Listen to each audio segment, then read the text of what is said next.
საქველმოქმედო აუქციონი მოქვის სახარების გადასარჩენად ფერწერა, გრაფიკა, ქანდაკება, ფოტოგრაფია, მინანქარი 68 ლოტიდან 50 ექსპონატს ახალი მფლობელი გამოუჩნდა. აუქციონზე სულ 37000 ლარი შემოვიდა. ყველაზე ძვირად ირაკლი ფარჯიანის სტილო გაიყიდა. საიდუმლო სერობა $5000 შეიძინეს. უნიკალური ხელნაწერები კი კომპანია ჯეოსელმა შეისყიდა და დღეს საჩუქრად ხელნაწერთა ეროვნულ ცენტრს გადასცა. აუქციონიდან შემოსული თანხა 1300 წლით დათარიღებული უნიკალური 4 თავის კვლევას მოხმარდება.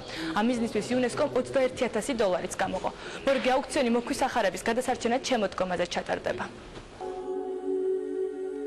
ეს წარმატება ასახულია სტატისტიკაშიც, მასში ჩართული იყო 100-ზე მეტი ხელოვანი, როგორც შემომწირველი და ცნობილი ადამიანი,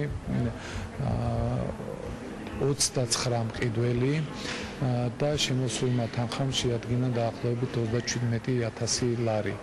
რამაც ერთგვარად გადააჭარბა ჩვენს მოლოდინს. ჩვენ იყავით ძალიან აქტიურად ჩართული იმ აუქციონში. შედეგად შევიძინეთ ბევრი სხვადასხვა ნივთი, მათ შორის იყო ხელნაწერები, რომელიც დღეს გადავწყვიტეთ, რომ გადმოგვეცა ისე ხელნაწერთა ეროვნულ ცენტრისთვის, რათა ჩვენ მიგოჩნია, რომ მაგენ უკეთესად შეინახავდნენ